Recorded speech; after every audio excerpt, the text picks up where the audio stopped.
thank you for coming. This is the webinar side event to the Conference of States Parties. The title is Reimagining Crisis Support, and I'm going to share the website that I've created for this little book that this is promoting. I'll share I will share the link to that in the chat. Let me just go over a few things for now. This is actually a book. The full text is going to be available shortly for download, and also will be available in hard copy. And we're going to be looking into translations. For this webinar, you will have the interpretation channels in Spanish and English. Please choose the language that corresponds to you. There are going to be most of us, or several of us, speaking in English, and 2 of the panelists will be speaking in Spanish. So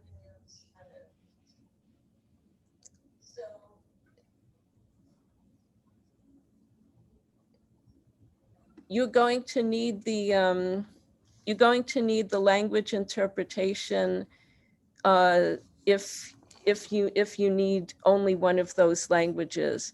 I'd like to just briefly say who the panelists are. We have Beatriz Perez. She is I forget what we said. She's a researcher, a doctoral candidate in Spain. Hege Orefellen is a lawyer in Norway. Luhan is program officer at Open Society Foundations. Risnawati Utami and Amalia Gamyo are both members of the Committee on the Rights of Persons with Disabilities. So we're going, there's also captioning, and let's post a link. I will post the link in the chat. I think the captions are appearing on the screen, but you can also get this link in the chat if you wish to use that one for the captions. You can freely use the chat. All of you participants, I see you're doing that, and you can also use the Q&A function when it's time for that. We're going to begin with a short reading that I will do from the excerpts from this book, and then each of the panelists will give their views, some comments about it, and then we'll open it up for some discussion. So without further ado, we'll start the reading. Okay, this is the introduction, almost the full introduction. I began talking about the need to demedicalize crisis support in September 2018 after learning from lawyer Alberto Vasquez that the Peruvian legal capacity reform, which remains the clearest and most advanced in its fidelity to the Convention on the Rights of Persons with Disabilities, left only one basis for involuntary mental health interventions outside the context of criminal proceedings, as involuntary hospitalization in situations characterized as a medical emergency. The application of the CRPD to medical emergencies is itself a dimension of legal capacity reform that has to be fulfilled. The standard of legal capacity at all times and best interpretation of will and preferences when it is not feasible to determine the person's will could suffice for actual medical emergencies. Say when a person is unconscious and could bleed to death, to justify life-saving treatment, notwithstanding the non-manifestation of consent or refusal. But in the context of psychiatry, I was concerned that the CRPD would be incorrectly applied, in particular, that the obligation to respect a person's manifestation of will at all times, including of situations of emergency or crisis, would be ignored, and the criterion of best interpretation would be invoked when it was not warranted. The framing of crisis as a medical emergency implies a need for urgent medical intervention and assumes the appropriateness of such intervention. For this reason, especially in light of the legacy of psychiatry as segregation and coercive control, it was highly likely that psychiatrists would view situations where the person is unclear or ambivalent about what she needs, struggling to express new and difficult feelings and perceptions, or reacting strongly against the presence of a psychiatrist or mental health worker as a failure to manifest her will, and that they would proceed with medical intervention as the default course of action without ascertaining that the person welcomes such a response. Forced interventions would thus be likely to continue, requiring case-by-case redress after the fact. It was clear that the challenge to a medical narrative had to be incorporated into the CRPD normative framework. It could not be left to a debate about the type of services to be offered. The stimulus to take on the topic of crisis support in greater depth was a conversation I had with Israeli human rights advocate Sharon Primor at a conference in Hong Kong in April 2019. Our dinner companions enjoyed watching us spar as she challenged me to set out positive policy as an alternative to forced psychiatry. I started to write a list of the needs in crisis situations, and the kinds of responses that would have to be in place for comprehensive policy to take the place of the medical coercive psychiatric system.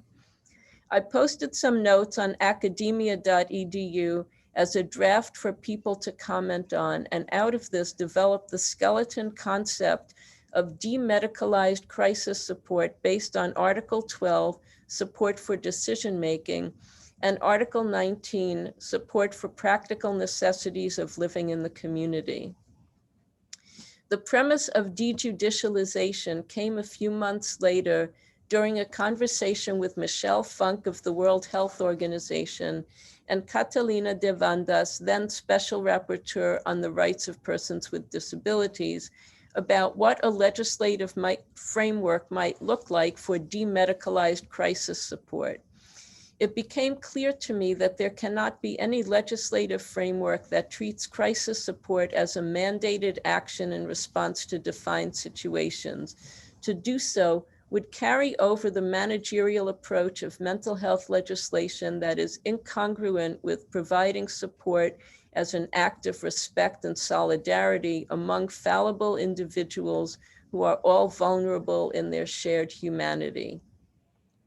Crisis support needs to be made available as a positive entitlement of the individual in the same manner as other disability-related support such as personal assistance to bring to full fruition the social model of disability for persons with psychosocial disabilities. I use the term crisis as a shorthand, understanding that it is problematic. Similar to psychosocial disability, it can be misunderstood as a euphemism for the old paradigm of mental illness. I use the term in two ways.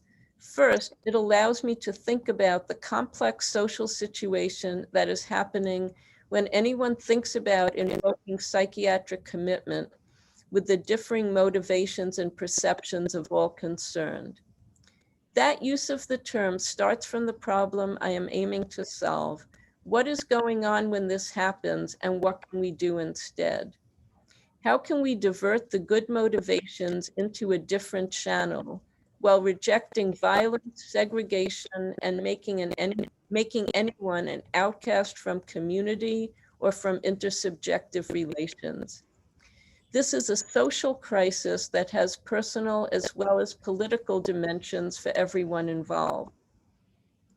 Second, sometimes, not always, the person who is targeted for such intervention has been experiencing her own sense of urgency and distress. Understanding this urgency and distress as crisis allows us to reframe it apart from the question of whether anyone is trying to violate her human rights. This is a personal crisis that has social and political dimensions. In view of the social and interpersonal dimensions of crisis, community is both the background of any crisis and a participant in it. This does not mean that the community around a person has any ownership of her personal crisis or her decisions. It means that there is potentially a restorative or transformative justice need in relation to the social, including interpersonal and political dimensions. Justice and healing cannot be led by mental health professionals. On the contrary, that sector needs to make reparations for its profound violation of the fabric of community through its violent practice of psychiatric commitment and forced intervention with drugs and electroshock, practices that subjugate and terrorize its victims and render society as a whole vulnerable to its political and ideological influence. The first step is to end the violations and step aside. The mental health sector cannot be either directly or indirectly in charge of a new paradigm. I have written most of the paper during the globally shared yet vastly disparate and isolating world of the COVID-19 pandemic, and in the US, an uprising against racist police violence and other systemic racism known as the Movement for Black Lives. Crisis support has received attention since it is apparent that police responses to someone experiencing personal crisis can be life-threatening. The concept of social model crisis support presented here dovetails with that serendipitous national conversation that draws on theory and practice of the prison abolition movement and psychiatric survivor movement, as well as with the human rights framework for robust equality that is set out in the CRPD. Now I'm going to read an excerpt from the part on Article 12.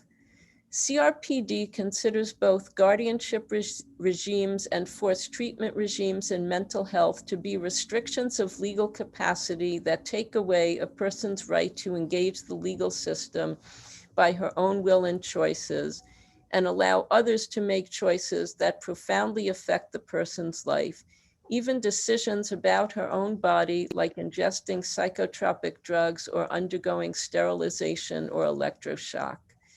These regimes include the deprivation of liberty, using the power of involuntary admission to hospitals and institutions delegated to medical personnel or to courts, or by accepting the consent of guardians or family members to represent that of the person concerned, whose own decision is denied legal validity. All these practices violate the right to legal capacity. In contrast, CRPD sets out a positive entitlement of support for exercising legal capacity that allows people to seek help with making decisions, understanding information, or communicating their choices without having anyone else take over for them or act against their will. This support regime is one way to address the needs people may have in crisis situations. In crisis, it can be hard to make decisions because we feel like the stakes are high. There may be no answer that feels good or right or safe, and we don't know which way to move. A crisis, by definition, entails a dilemma and usually requires both immediate and longer-term decision-making, including both discernment and action.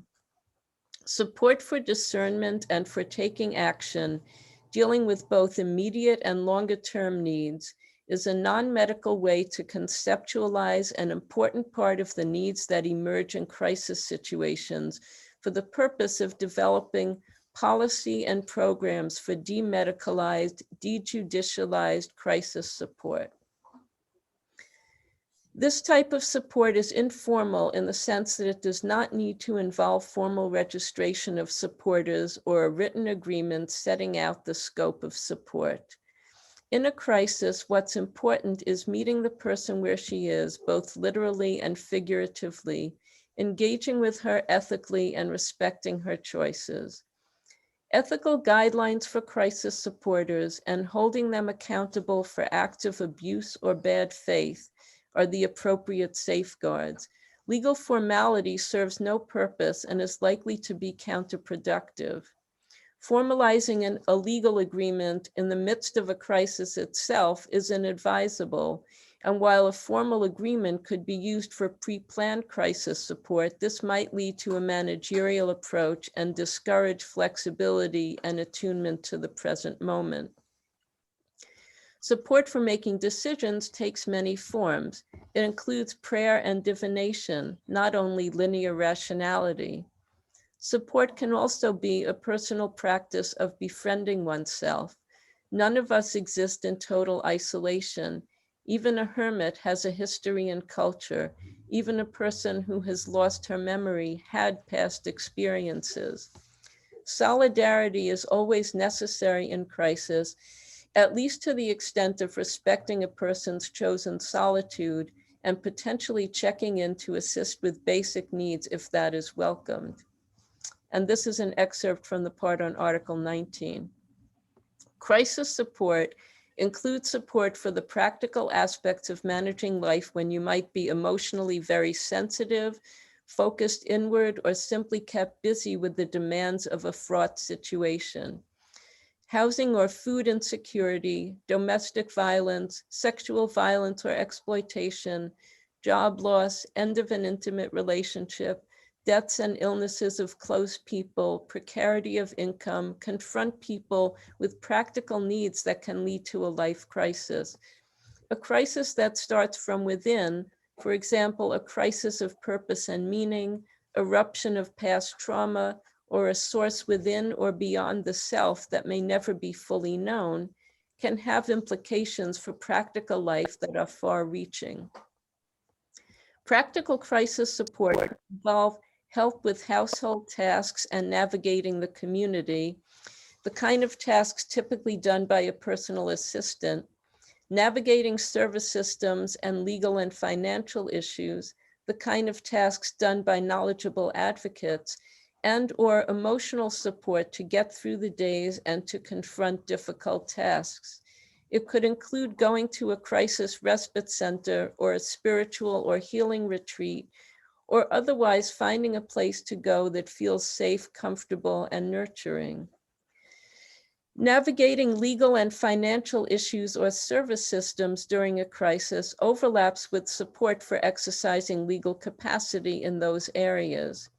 Transactional support for exercising legal capacity in relation to a discrete legal act or proceeding, including support during police investigations and criminal trials, should be available with the flexibility to meet needs of people in crisis in case it is not possible or desirable to postpone the matter. Emotional support and support to prevent isolation overlap with support for healing and for discernment about any aspect of a crisis, which similarly falls under the right to legal capacity. Someone experiencing crisis may want to be left alone, may want someone around all the time, or some combination. Preventing isolation means respecting the person's wishes about the degree of contact and connection so that community remains available to them, respecting chosen solitude while maintaining awareness and solidarity in case they reach out. So now I am going to give the floor to Beatriz Perez to give her comments and thoughts. And okay, you have the floor. Hola, es un honor compartir Hi, it's a great honor for me. Sorry, I'm hearing in English, so I will go. Sorry, I hear myself in English. Bea, do you have ¿Sí? the Spanish Vale. channel on? Es un honor compartir este It's a great espacio. honor for me to be here with you, Tina, as a friend and an advocate of the human rights and a partner of the movement, and follow your work while you were actually working on it. And I have reread it for this occasion. I feel this is a very important contribution and also answers a void that we actually need to fill urgently. It is a base for a reference, which is essential to implement a triple mandate that the convention actually imposes on the state parties, abolishing the treatment of forced internation and guarantee the respect to the will of people with a disability also during crisis, and also offering access to non-medical support. It responds to the previous ideas by having practices that are developed by many types of development. At the same time that this is based on the right to support the autonomy that is instituted by the convention. It offers an implication of what could be the experience of a crisis, which is restituted in its political dimension, as well as social, community, spiritual, and cultural. Also, in its transforming potential, the way in which it had conceptualized, using the internal logic, the convention, the social support to crisis as a combination of support to the decision-making process, understanding it as a support to actually move into action that can actually acquire diverse forms, and also supporting life in a community with the practical support in order to guarantee the material sustenance of life and the protection against violence, as well as the access to uh, healing, or also navigating through institutions and community services, actually completes fully the mandate of the abolition of involuntary treatment and confinement. It adjusts the framework of the convention to the needs of support that may involve a crisis, acknowledging that both medicalization as judicialization are the pillars upon which we have instituted the coercive system. Your proposal actually supplies us with tools to stop violent cycles that may be inducing or causing the crisis, such as the problems with housing or the exposure to sexual violence or racist and many other kinds. And it presents tools actually to mediate that partially, provided that is accepted and interpersonal conflicts as well as family problems and community problems. It makes accessible the personal support to those who feel involved in the crisis situation, family members, friendships, and also offers principles for the support to actually respect the process of building the support. All of that seems to me very nice and deep. The principle of demedicalization excludes the healthcare services so that they actually can change that paradigm, and they can actually be the door for support when a person is in crisis. It proposes that responsibility of being with regards to the support during a crisis is taken on by specific organisms that are guided by the mandate of the convention. It seems right to me for many reasons. The description of psychiatry and mental health in medicine actually respond not much to its knowledge, but to a historical need to justify coercion and all of these things as a right to assistance. Even if we eradicate the forced treatment of psychiatry and mental health, are indissociable from the pathologization of and the emptiness of the political thing, and they will never be able to work with the triple mandate of the convention. They cannot offer non-medical support. Your proposal is practical, clear, and it can be extended to the cultural differences. It can form a valuable resource that we can use to talk to different realities in order to develop public policies that can actually abolish the involuntary treatment and the confinement, and offer the exercise of positive rights of non-medical support during a crisis. We require courage for that. We can foresee an ample opposition from those who fear losing power, competence, or economic benefits. mental health is strongly embedded in a liberal logic. This is what I would like to highlight regarding the observation regarding the disinstitutionalization. It's necessary that the Committee for the Rights of People with Disabilities establishes principles regarding the non-medical support for psychosocial crisis, understanding that confinement and non-voluntary treatment is a type of institution that its abolishment requires to be followed by a demedicalization process and realization right to support. Thank you. Thank you. I just finished.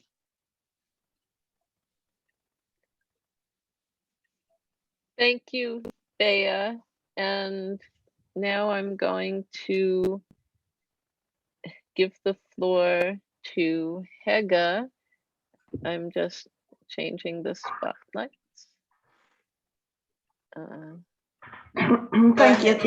Thank you, Tina, for this comprehensive and well-articulated roadmap and conceptualization of crisis support.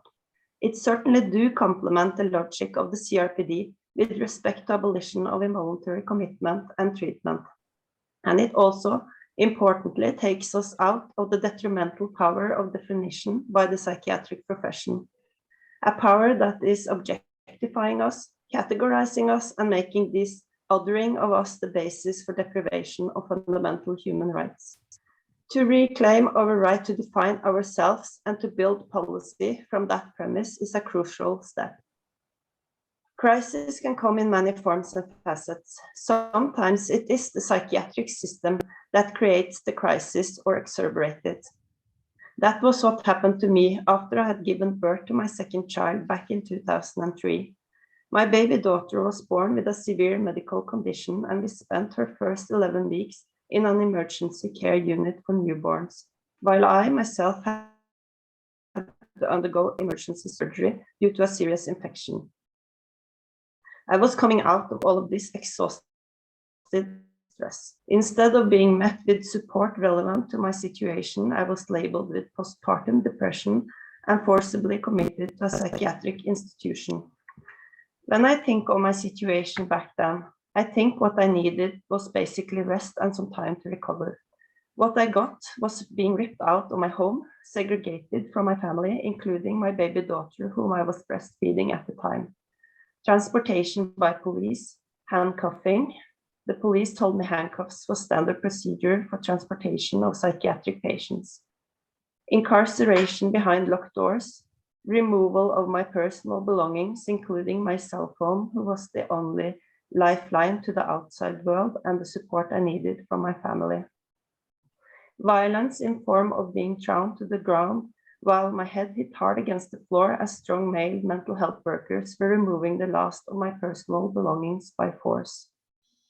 Seclusion and isolation, being monitored 24/7 with no privacy, not even in the shower or toilet. Forced nudity, threats of forced electroshock, as I was falsely told that it was the most effective treatment for postpartum depression, and that it would be given, if necessary, by force, being well aware that necessary would be invoked if I did not obey and submitted myself to the procedure. All of this leaving me absolutely devastated by fear and trauma. If my distress had not been medicalized and diagnosed, but seen as a reaction to stressful events in my life, how different would I not have been treated? In such context, would anyone really believe that taking a mother who has just come home from the hospital with her baby, separate the mother and the child, send the mother 100 kilometers away and looking her up for indefinite time, placing her in solitary confinement and threatening her with electroshock, would do anything but harm? It is the medicalization, the pathologization, the mental health labels that places us in a subordinated category outside usual legal and social norms and render us targeted for violent psychiatric interventions and attempts to fix us. As underscored in the book, there is a need for demedicalization of crisis support, to take away the powers of mental health professionals and take back the right to define ourselves, our life situations, our needs. I see the book as a meaningful contribution to dismantling the oppressive, medicalized paradigm, replacing it with a new model based on the CRPD and the lived experiences of the victims of the old system. It is ambitious and it goes to the root of the problems by conceptualizing from scratch, instead of drawing up alternatives to the existing with the mental health paradigm as the guiding reference point. Framing crisis support as support for decision-making in times of crisis and as support to live independently and be part of community creates a good starting point for new legislation, policy, and practice. For obvious reasons, the mental health system cannot be in charge of the needed transformation. Such process needs to be lifted out of the mental health framework, and the process of accountability for the gross and systemic human rights violations committed needs to take place accordingly, along with providing justice and reparations for victims of forced psychiatry. Lastly, I would like to underscore that in a situation where we were to receive some kind of medical support, regardless of the framing of crisis, this should be provided to us based on free and informed consent, and our right to refuse should be respected at all times, including in crisis situations. Due to the controversial, intrusive, and potentially irreversible and harmful nature of psychiatric interventions, there needs to be a high requirement for consent. Without a prior affirmative expressed consent, no psychiatric procedures should be carried out, ever. As recognized by the UN Special Rapporteur on Torture in his report on psychological torture, involuntary psychiatric interventions generally involve highly discriminatory and coercive attempts of controlling or correcting the victim's personality, behavior, or choices, almost always inflict pain or suffering, and may amount to torture. There can be no justification for such practices, not crisis, not medical emergency, not danger to self, not danger to others, nothing. The first step must be absolute prohibition of forced treatment and commitment. Thank you. Thank you, Hege. I'm going to give the floor now to Luhan. Thank you, Tina. Hi, Tina. Hi, everyone. My name is Luhan. I work at the Open Society Foundations. It is such an honor to be here with all of you to discuss Tina's work and to have this important conversation about crisis response, which is timely, but at the same time, long overdue. And to prepare for today's event, I actually went back to some of my earlier comments to the initial drafts Tina shared with me. There are a lot of mails in my mailbox, so I typed in the search bar Tina plus crisis response, and I got 354 emails. So eventually I found the email chain I was looking for. I had to dig a little. My point being, we have spoken so much about this topic, Tina. I don't know if I have anything else new to say that you haven't heard before. But I also want to say that all of these back and forth have been such valuable learning experience. Thank you for being so generous with your time and engaging with me, calling me out at times and putting me to various different new directions with my thinking. So I want to offer a few thoughts here to encourage others to read Tina's book and to discover for yourself. I'm pretty sure that there's something for everyone. This is such a comprehensive piece of work that goes from the very ground up, like Hege just said, talking about the basic premise and the language that's often polluted already, all the way to the philosophical framework and to program, project, policy ideas. For me as a donor in this field, I'm constantly looking for things to consider as useful to support in the movement. So a lot of the suggestions and ideas are incredibly helpful and practical. So I'm sure people will be able to take these ideas and to run with them, create their own things. What I found most helpful is that this framework takes crisis response out of the narrow frame of here are people with disabilities, here are police, healthcare professionals, or social workers, and how do we make their interactions better, which is often where our conversations will go on this subject matter. Tina's frame obviously is different. It considers the person as an integral part of the community ecosystem. And it takes us to examine a broader concept of social solidarity, rather than putting all the emphasis on an individual or the interactions or relationship that individual holds with others. So in the past year, Tina mentioned this earlier, with this wide-ranging social reckoning on racial justice that's happening in the US. I have also been reading and learning much from the prison abolition movement. One of the core organizing principles of the movement, according to Ruth Wilson Gilmore, an American scholar, prison abolitionist, is that we have to look at the space prison occupies in our society and imagine what we can do instead. This line very much reminds me of Tina's work. How do we do the same for psychiatry, for institutionalization, for guardianship, and for other forms of state-sanctioned violence, detention, intervention, control, and surveillance that's based on disability status, whether it's real or perceived?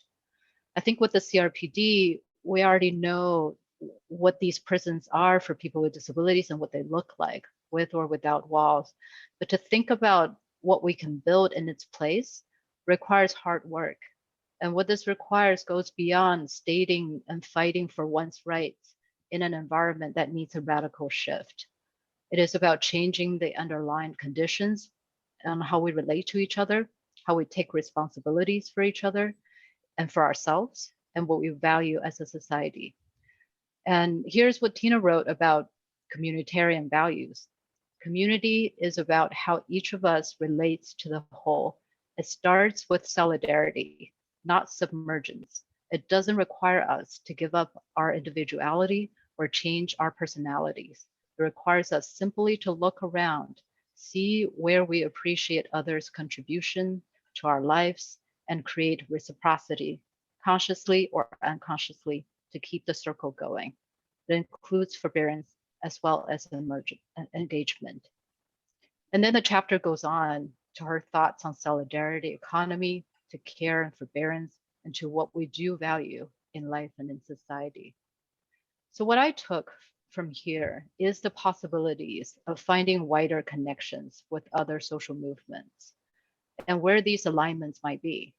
So much has to change. It cannot be the task of one movement. How do we get ourselves involved in the larger project of building social solidarity?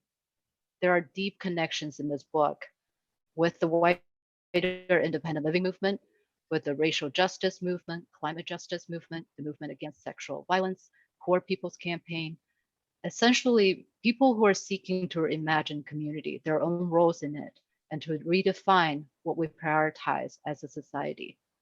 All of this coming from the core self-knowledge of people with psychosocial disabilities, youth and survivors of psychiatry, and to find new ways to connect. This is what I see as the essence of what Tina described as just democratizing knowledge, to start from the pain and suffering of one particular group of people, an understanding of what happened and what are the social conditions that allowed that to happen, and use that understanding as an entry point to expand on and connect with others to push for broader changes. So thank you, Tina, for this important lesson and for laying out for us where and how to look for potential allies on this long journey. Thanks. Thank you, Lujan. I really feel like I should be responding to all of you in great depth. I appreciate everything so much, and I'm going to go on so we can really make the time and have time for people's questions. I will give the floor to Risnawati Utami.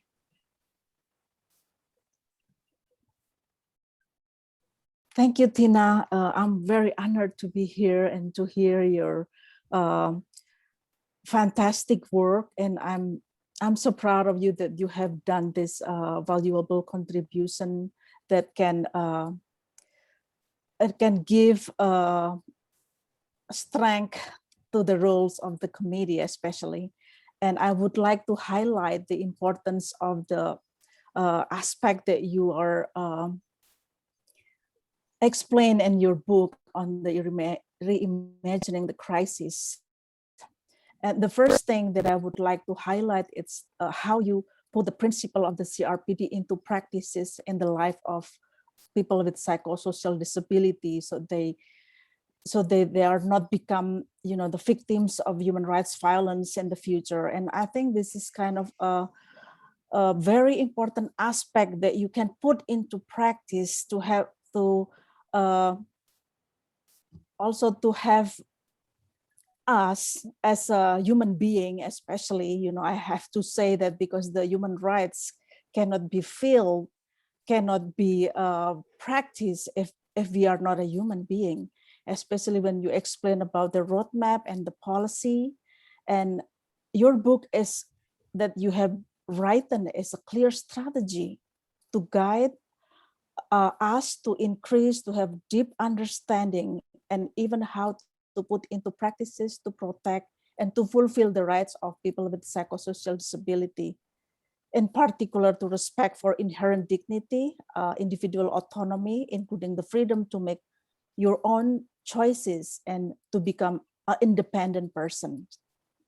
And I think this is very important point to link us as a human being, as part of human diversity and humanity, that we need to be respect, whether or not you are people with disability or people without disability. And this is very a crucial aspect or principle that I would like to highlight.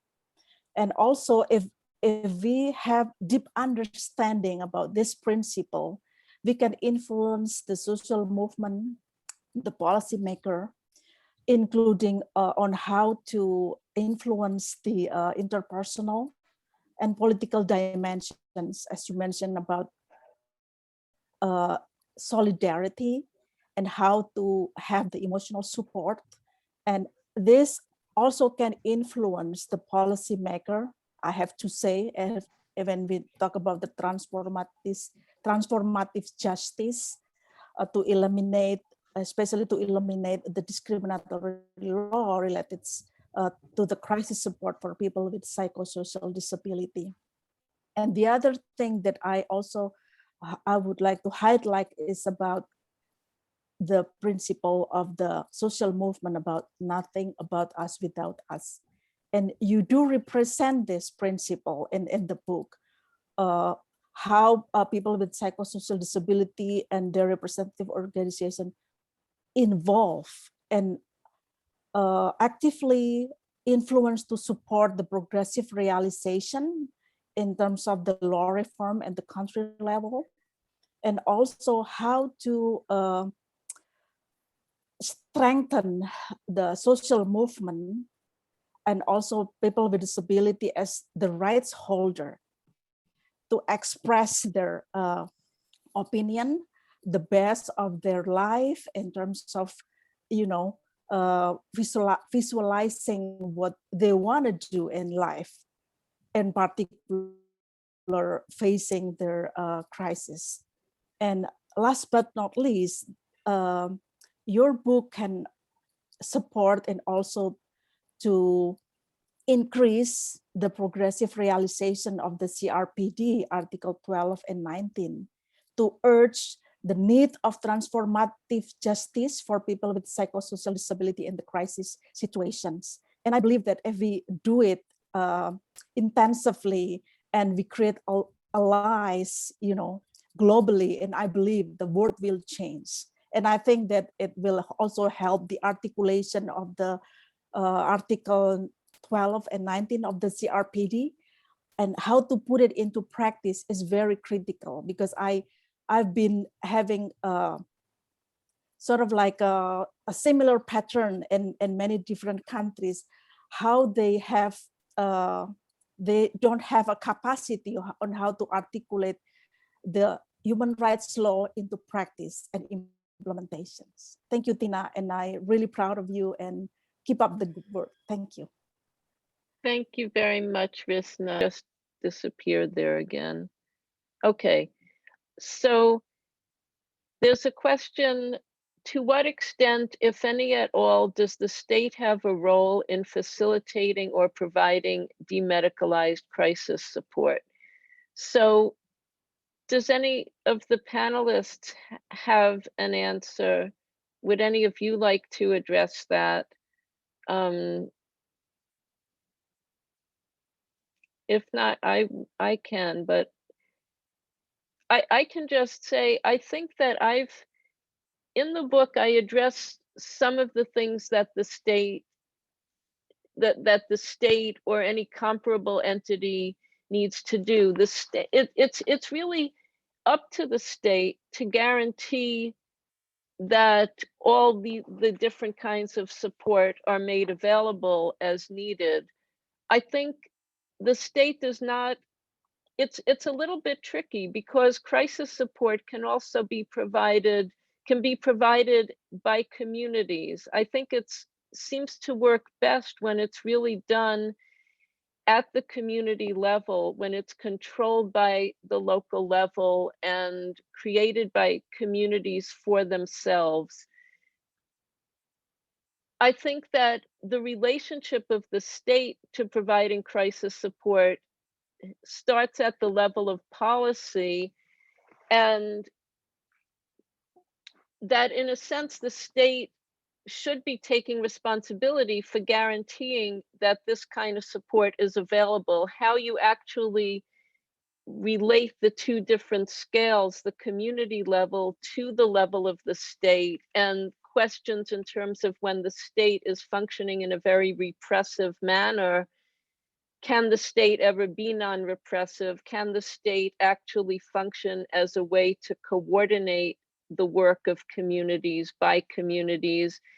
That's really an open question, and we want to be careful that we don't get involved with anything of state services in a way that ends up becoming de facto controlling and managerial, because we know that social services, social work, even if it is not intentionally coercive the way the psychiatric system is, can have a very coercive and debilitating, dehumanizing role, typically in the lives of poor people, people who are low income, people who are houseless.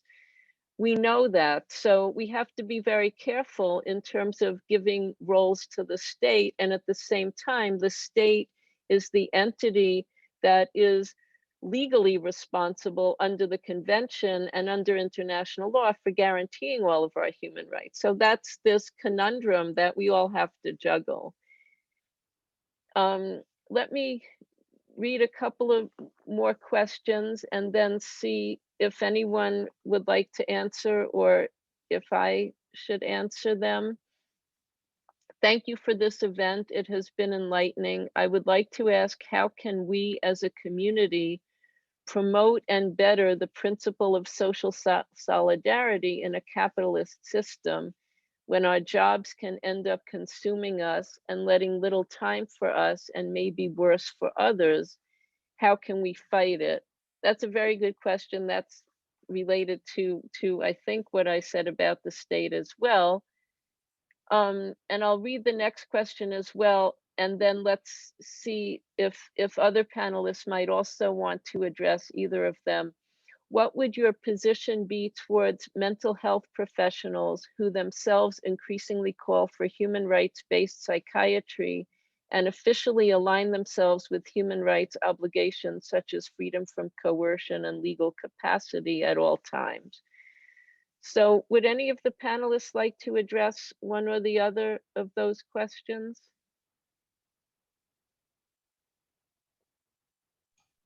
Bea?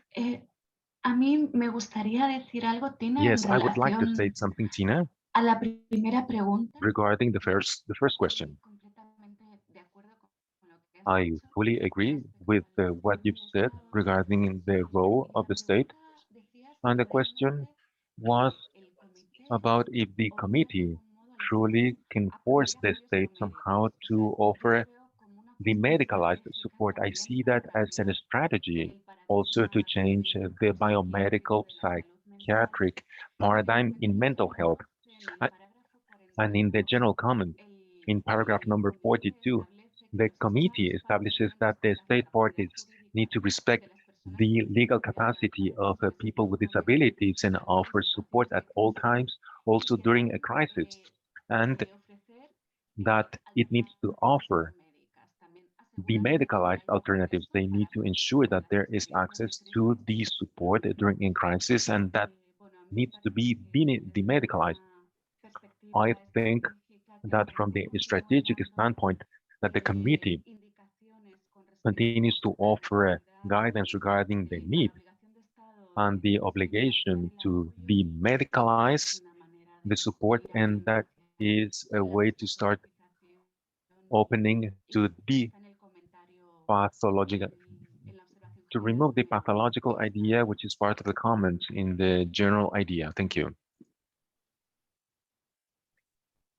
Yo pienso que un modo de generar I think there's a way conciencia to sobre la create necesidad conscience de about the estos need cambios es we fomentar have for estados those changes, so that can asamblearios actually foster assembly en los states lugares de in the trabajo, workplace, en las iglesias, in en churches, las escuelas, en in las schools, universidades. and in universities. En esos espacios poder We can conversar talk con to los our peers in compañeros those places sobre about cuestiones matters vinculadas a that las are linked emociones to the amplias. broader emotions, Es una manera de which is aprendizaje actually compartido, a way in which we can all learn together, compartido que puede tener that un can have a efecto muy very positivo positive impact cuando surge la when situación de the crisis. crisis arises.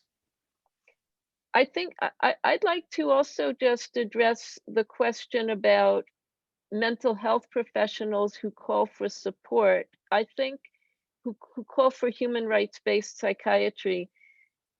I think that they have to act in their sphere. We certainly don't want mental health professionals continuing to oppose the CRPD as psychiatrists have done in the organized professional organizations of psychiatry. And a few individual psychiatrists who have been very, very much oppositional to the right to legal capacity in particular.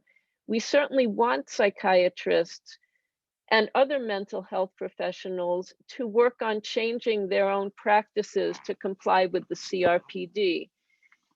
That's not enough.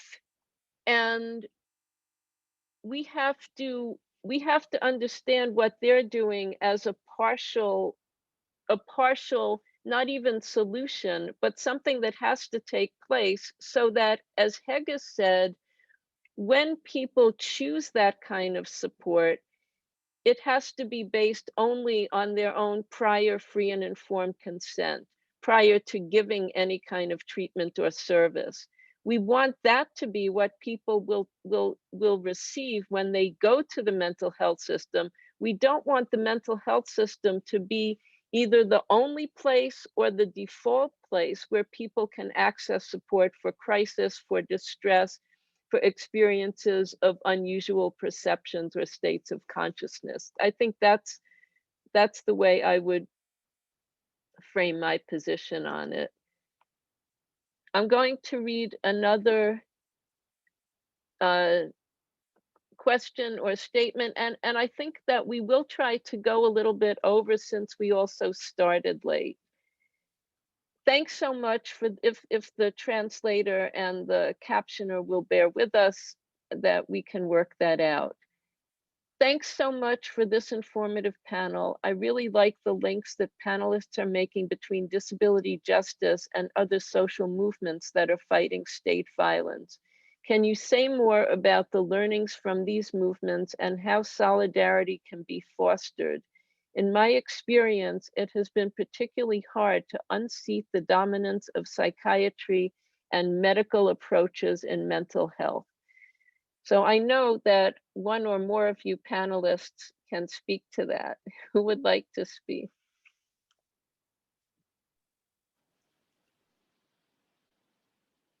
Visna, go ahead, please. Yes, Sorry. thank you. And I think this is very critical moment when we talk about the disability justice and social movement, because I think the strength on how to create stronger movement is we make alliance. I know it's also hard in many countries to deal with the dominance of psychiatry and medical approaches. But the bottom line is what we need to do in terms of the social movement. We need to create like a strategy that is more likely a bottom-up strategy on how we create a strong movement on the ground, and we can influence the higher level of the state, and in particular the health practitioner that become dominance of the psychiatric and also the medical approach. We are talking about changing the mindset of the psychiatrists and the medical approach.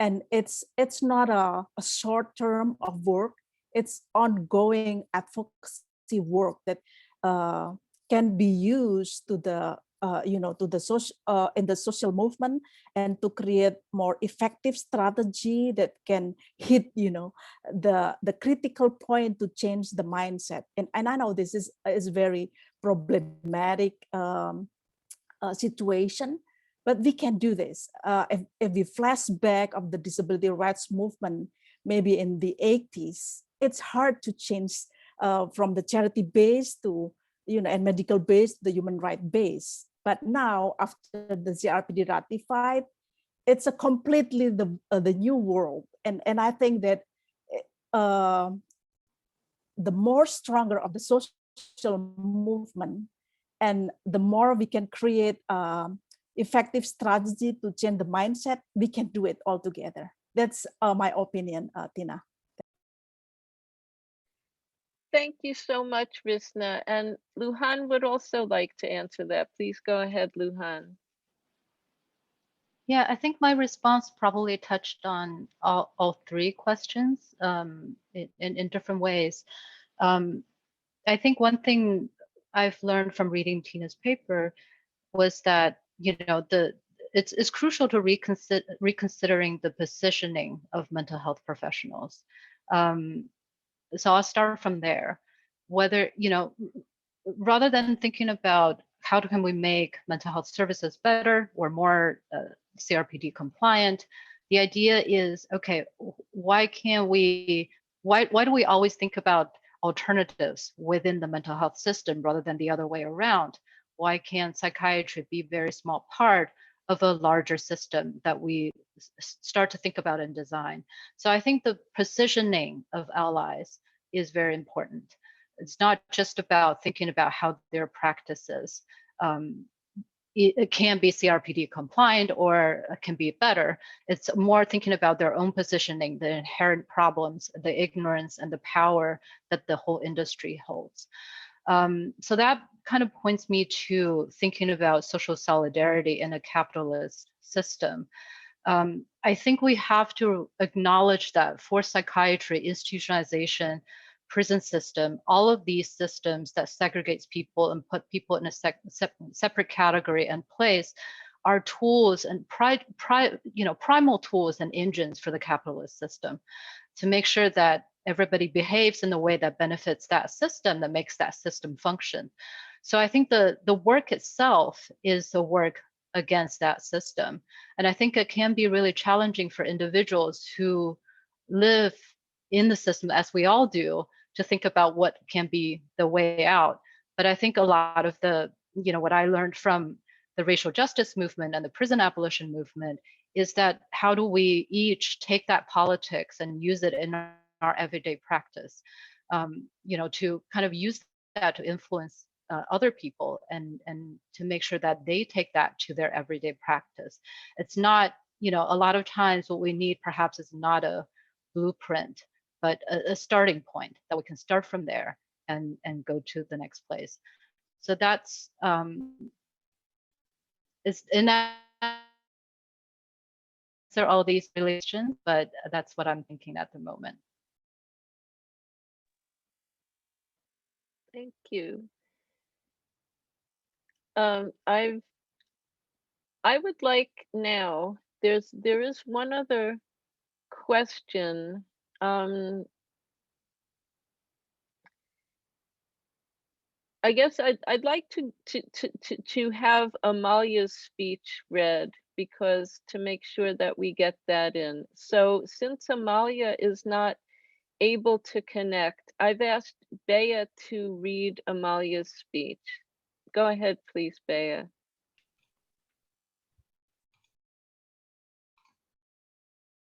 Bueno, ahora haré de intérprete. Agradezco a Tina Minkowitz por concederme el honor de Thank comentar Tina su for granting me magnífico the honor to libro. comment her magnificent book.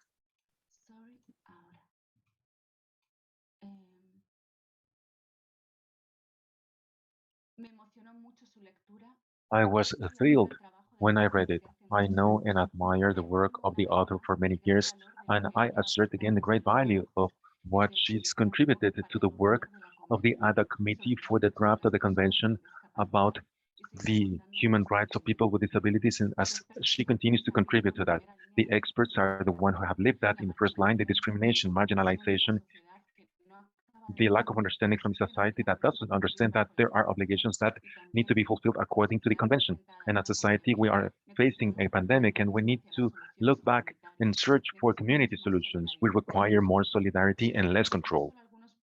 I only mentioned a few ideas of this wonderful book by mixing them with my own impressions. It approaches the crisis, and the crisis is that people who have psychosocial disability may experience, which actually encompass several aspects of life. The traditional measures for people with psychosocial disability have been acknowledged internationally as ways to torture people arbitrarily. The conditions, isolation, and the use of medicine and electroshocks against the will of the person or without her consent, her free consent, are degrading and inhuman conditions. Article 14 of the Convention for the Human Rights and the Security of People and its guidelines says the involuntary confinement of people with disabilities in order to offer them medication contradicts the free will because of the disability itself and the principle of free and informed consent of the interested party to receive medical treatment. For the author, the demedicalization means that everyone has the right to understand himself or herself, and the judicialization means that the support in the crisis doesn't create a link between the person and the state. She is fully right. She tells us that the medical focus cannot be the only thing, that support can be cultivated in the community and amongst the families, because that shows that we can help them without exerting power on others.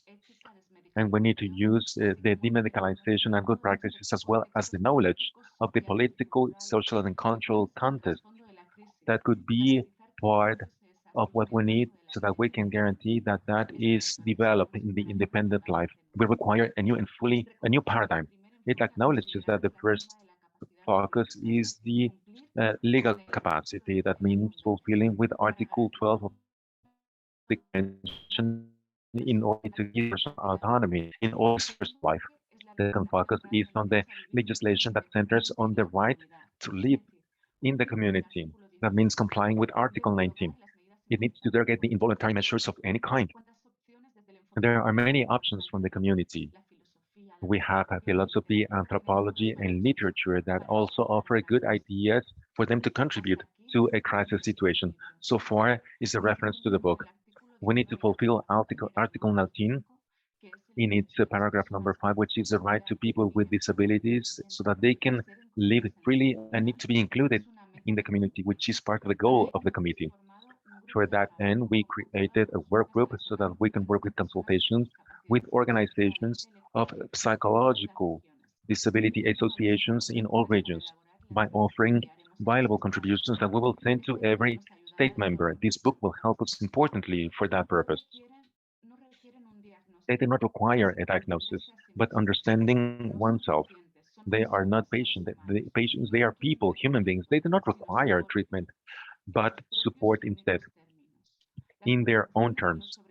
The contributions of survivors need to be part of the application and the enforcement of justice that requires the truth and and a response to the systematic responses of human rights and of segregated people who are in institutions, and the divulgation of those facts for that not to be repeated. I quote the book now that actually inspired Tina. We have an experience which is in the Mexican state of Veracruz, and it highlights concepts that apply perfectly to the support during a crisis for people with psychosocial disabilities. The structure understood as mediation between different types of logic and amongst diverging ideas and many players require trust, solidarity, reciprocity, and mutual help. Thanks, Tina, for this magnificent book. Thank you. Thanks to Bea for reading, and thank you to Amalia for that comment. I think let's try to take the remaining questions and go a little bit over for the time. So I'm going to read, there are 3 more questions. How do you deal with the psychiatrist who all of a sudden decides to use human rights to make a case to include mental illness as a reason to apply to receive medical assistance in dying, advocating for their patients' rights, stating that it is a violation of their patients' rights to be excluded from the option of medical assistance in dying, when in fact the mental health system allows for doctors to treat and detain against our will? A second question, thank you for such a great presentation. My question is, what kind of gaps do you observe are present in crisis support in relation to survivors of gender-based violence and sexual violence? What needs to be changed for these survivors specifically? Thank you. And a third question, thank you very much for this great insight. Please, do you think the lack of ratification of the UN CRPD of some of the countries, and especially the USA, has created some gaps in the service? If yes, what more can we do as organizations? Thank you. So who would like to give some answers?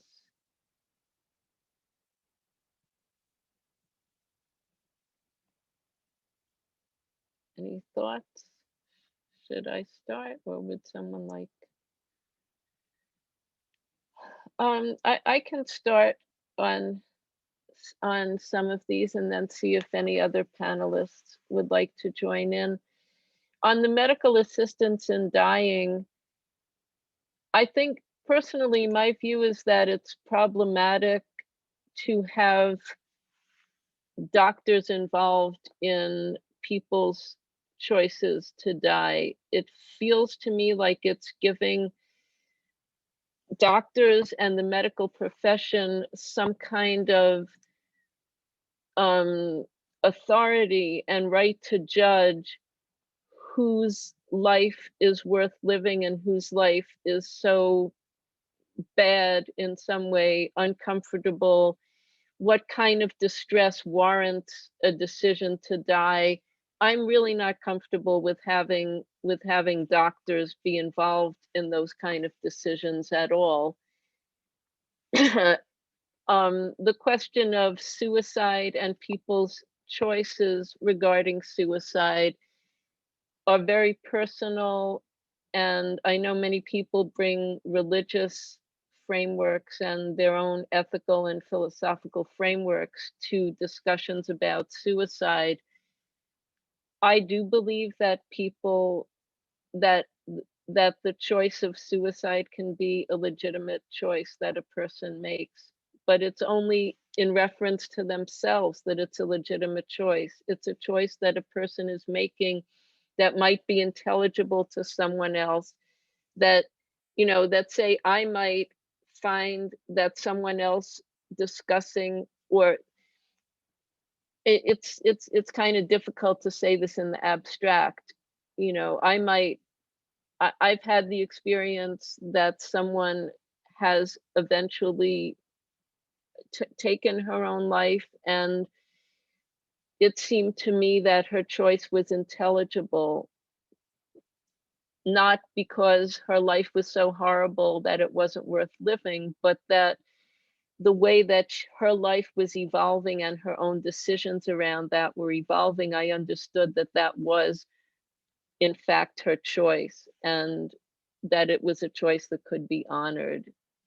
This was something that I experienced after the fact, but I do think that it can be a choice that should be honored. I don't think psychiatrists should be involved in it, and especially it's particularly hypocritical for psychiatrists to be coercing people and torturing them, depriving them of their liberty in all of these ways, and then arguing that they should have that they're going to be defending this person's right to die.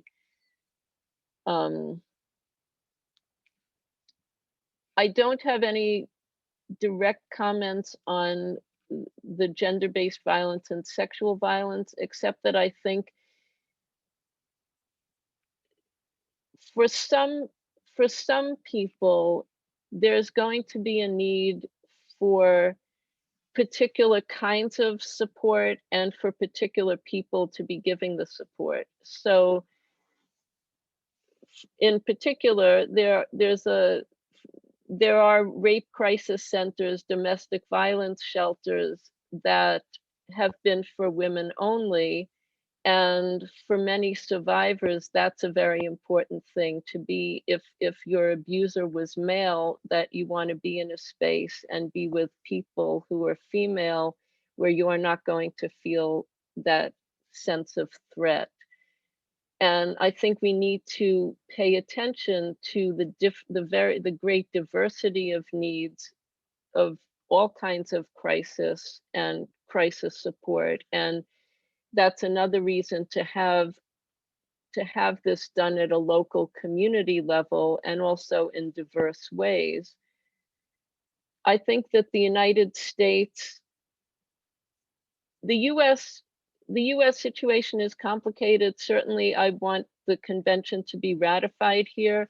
And at the same time, even in a country that hasn't ratified the convention, it's possible that there are actual advances in some practices, notwithstanding that we don't have that binding international human rights obligation. So there's a few more questions, but do any of the other panelists want to comment on these before I go to the remaining questions?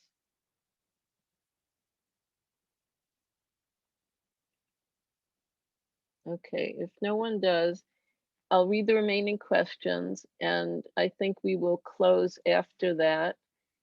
Could you comment on how this framework applies to people who are institutionalized, as transition to community involves a lot of systems in place and financing them? A second question, a great challenge is our participation in decision-making in public policy and legislation. It is very common that it is stimulated by organizations not directed by people with lived experience. And another question that I don't understand. So let's see if we can address these questions. Are there panelists who would like to comment about how this framework applies in relation to supporting people to get out of institutions, or about the making sure that it's organizations of people with lived experience that are involved in public policy and legislation? Anyone like to address that? I would like to address about the decision making in public policy and legislation, Tina. I agree that so far in many countries, public policy and legislation related to our participatory also involvement directly and that voicing the rights of persons with disability is very lacking. There are no representatives that can voices and basically dominated by the decision maker, and that's why it creates gap in terms of how to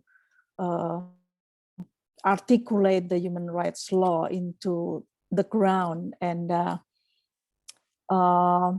the other thing that I would like to raise is about the earlier questions about the gender-based violence, because so many public policy and legislation when it comes to gender-based violence that people with disability become the violence, especially people with psychosocial disability. The government or the policy do not have a specific or affirmative action that they can do on how to deal with the victims, and they don't have perspective.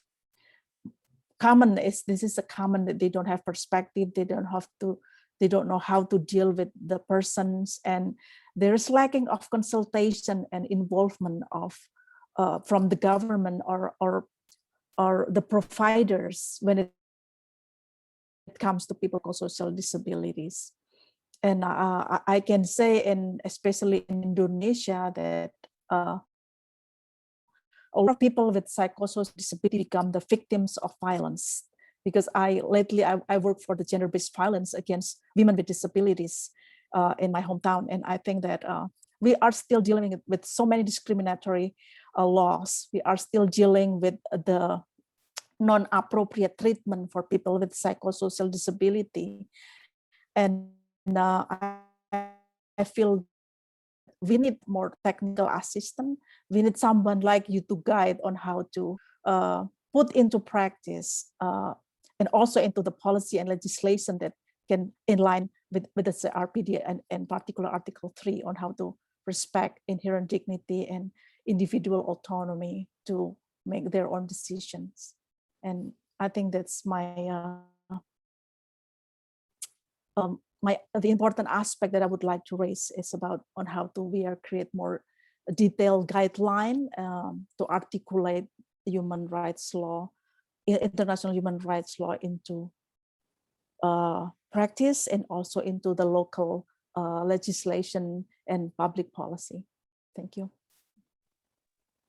And of course, the CRPD committee is developing guidelines right now on deinstitutionalization. And I think, that could be an instrument that would help in applying this kind of framework to this transition to community. I think there's a couple of things to say about that piece. I mean, I think there's two parts of that question, really. One is systemic deinstitutionalization in the sense of ending the practice of putting people in any kind of institution, including forced psychiatry, whether it's short or long term, and including all of the long-term placements in institutional settings, and support and creating whatever all of the alternative support services, different kinds of things are that people actually might need, which includes the kind of crisis support I'm talking about. So that's at the level of systems. Then there's the level of actually supporting people who are currently institutionalized to leave. And that is something that I have argued needs to be done with the reparations approach, to understand that institutionalization is a complex systemic human rights violation.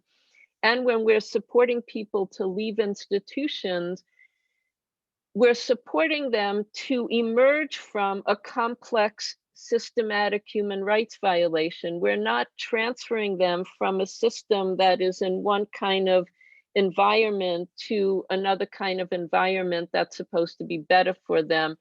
that's something that's really been important to me from the beginning in thinking about Article 19, because there have always been advocates who frame states' obligations under Article 19 in terms of we have to have community-based mental health services. And for all of the reasons that we've been talking about today, that's not a good answer.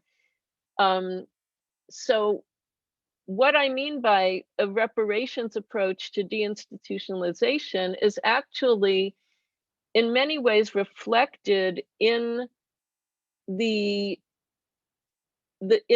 work in there's a document of the UN Working Group on Arbitrary Detention, the principles and guidelines, it's principles and guidelines in relation to remedies and proceedings for people who are arbitrarily deprived of their liberty.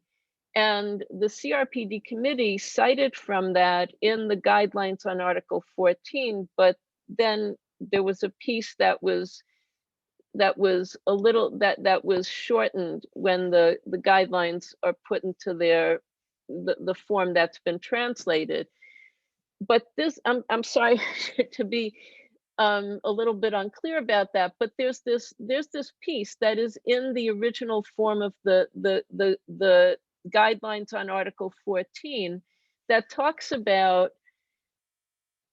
giving people the economic and social support they need to leave institutions, supporting people in making the decisions that they need to make if they want that kind of decision-making support about where to live when they get out, supporting people to think about what kind of jobs they want, what they want to do with their time, making sure that people have financial assistance so that you don't just throw them out into the streets and with this traumatizing experience behind them and maybe having no connections with the community anymore and nowhere to go. You have to give them the basis to reestablish themselves in a community. And none of that has anything to do with mental health or mental health services.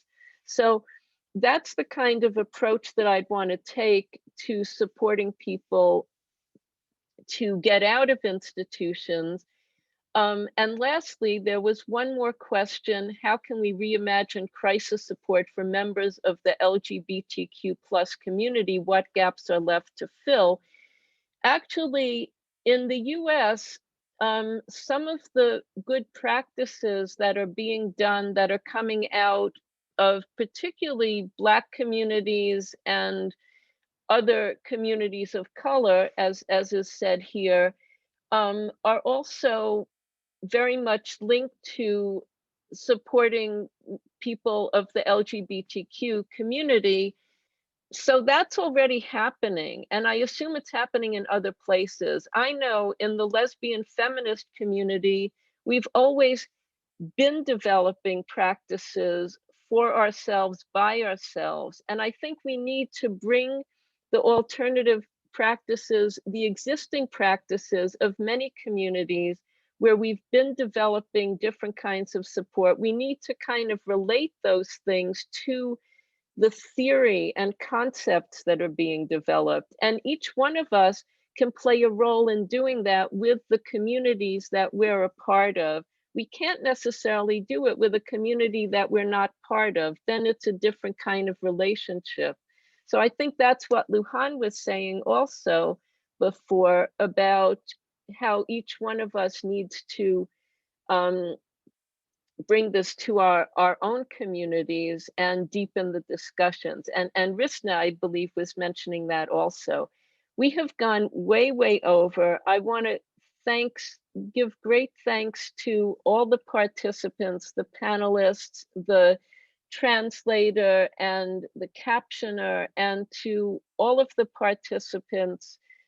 Thank you so much for coming and for your questions.